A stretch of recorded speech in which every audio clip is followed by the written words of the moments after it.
In Washington, though, the top official at the Navy is out of his job after he mishandled the war crimes case of Navy SEAL Eddie Gallagher.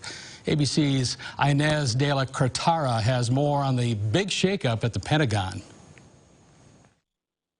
This morning, Navy Secretary Richard Spencer, the top official at the Navy, forced out over his handling of a disciplinary review of Navy SEAL Eddie Gallagher's standing to remain a SEAL by retaining his Trident pin.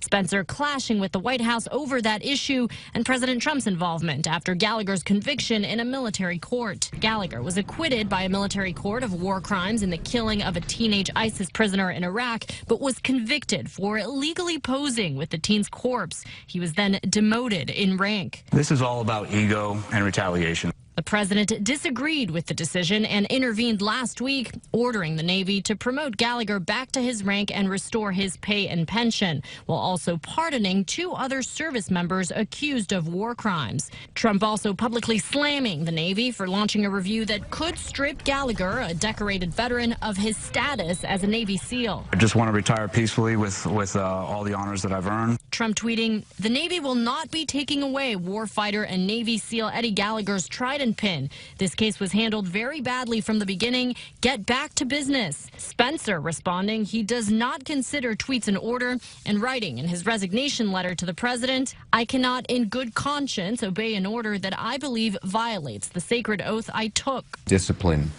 in the armed services have to transcend politics, and Spencer stood for that. But Defense Secretary Esper accuses Spencer of going behind his back when he secretly met with White House officials last week. Writing in a statement, he, quote, "lost trust and confidence in him regarding his lack of candor over conversations with the White House." Esper says the review into Gallagher's standing as a Navy SEAL has now been canceled, and this morning he revealed the decision to let Gallagher retire as a SEAL with his Trident pin came from President Trump. Inez de la Cortara, ABC News, Washington.